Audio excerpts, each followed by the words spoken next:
So hello everyone and welcome to the video on the current series we're working on, which is the Junior Second Round Mathematics Olympiad 2021. So the current problem I'm going to tackle today is problem 6, which goes like this.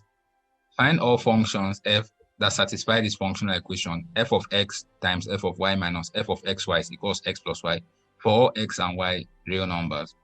So we also have to confirm that the function actually holds. So when we get the functions, we plug it back into this original functional equation and see that we get an identity.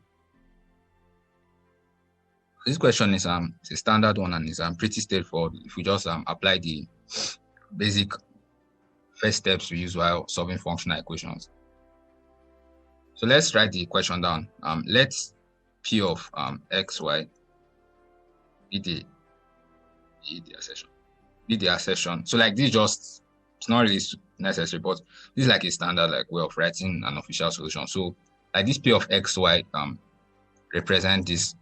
So basically, if you want to say replace x with 0 and y with something else, you just put in this first value what you want to replace x with, and the second value is what you want to replace y with. So it's a neat way of writing all this without writing statements. Yeah, so this is what we have, this functional equation. A common technique in solving functional equations is to, if possible, if 0 is a member of the range, it's a member of the domain of the function. This function is defined of function f such that this for all x, y, a member of real number. So this function is defined on the domain of real numbers to real numbers. So because 0 is member of its real number, we can safely plug in 0. But if to actually, for example, be positive real numbers we are dealing, we can't plug in 0. So you should always try to take note of the domain and the range, but especially the domain, because that's what we plug in. Take note of it. So because 0 is a member of the domain, it's safe to plug in 0. So a standard way of starting most functional equations is to plug in all the variables to be equal 0. So when plugging x and y equals 0, that's what this will denote. So as I said earlier on, it's a short form. So what will this give us? It will give us f of 0 squared minus f of 0 is equals to 0. So this is a quadratic in f of 0, and we'll get this. So from here, what do we have? We have that what? F of 0 is equals to 0, or f of 0 is equals to 1. So we have gotten two possible values of f of 0. Doesn't mean both for each individual value to give us a function though, but f of 0 is to be anything, it has to be 0 or 1. So after this now, the next usual step we go with is to plug one of the variables to be 0. So we have to do this. When you plug x equals to 0 and leave y as it is, do this.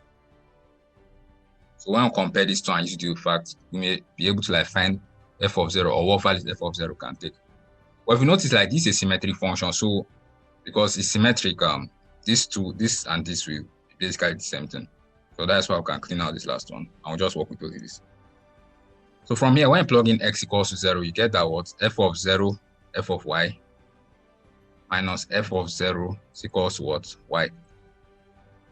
So from here now, you can plug in, from here, as you notice, f of 0 is common to both terms on the left hand side. You can factor out f of 0.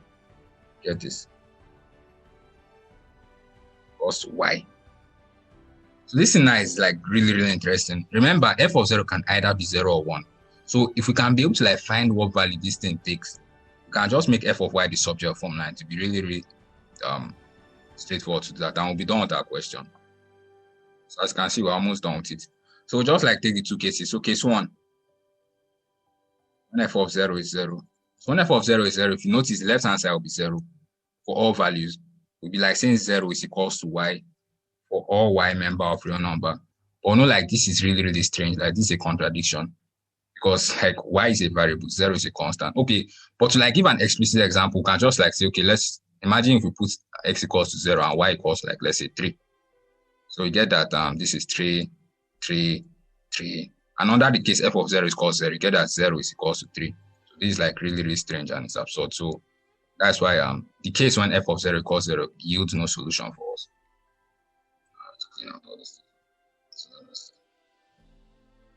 Okay. So we now be left with the case when f of 0 is equals to 1. So this one gives us no solution. So we'll be left to the case when f of 0 is equals to 1. So that is case 2. Case 2, f of 0 is equals to 1. And as we see, we just replace this with 1. And what do we get? Get that 1, which is just the same thing as this. And we'll make f of y subject of formula. We easily get that f of y is equals to y plus 1. So remember, the question says like this is the only possible function that may work. You notice like my what I say, like it's the only possible function that can satisfy this. Does not necessarily mean to satisfy it. So that's why we have to like actually check back into this original equation. The question actually explicitly told us to do that, but even if it didn't tell us to do that, we should always like never forget to do this last part of plugging in back into the original equation, check if it hold.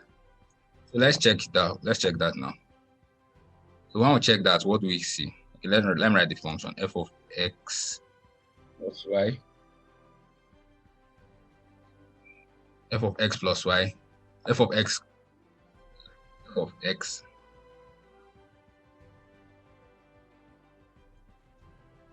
f of x, f of y, minus f of xy equals x plus y. So let's check this now and check if it works. Let's plug this in. So are we going to get that x plus 1, y plus 1, minus, so this would be xy plus 1, right? When we expand this, what do you get? Okay, xy plus x plus y plus 1 minus xy minus 1 is equal to this. So this will cancel out with this, and this will cancel out with this. So yeah, I'll see that both sides are x plus y, and this is an identity, so it holds. So it means that this is the only function that satisfies this equation, and we're done with the problem. So as I said earlier, it was really straightforward. We just had to plug in zeros, and the answer is it came out. So thanks for joining me today, and I'll see you some other time.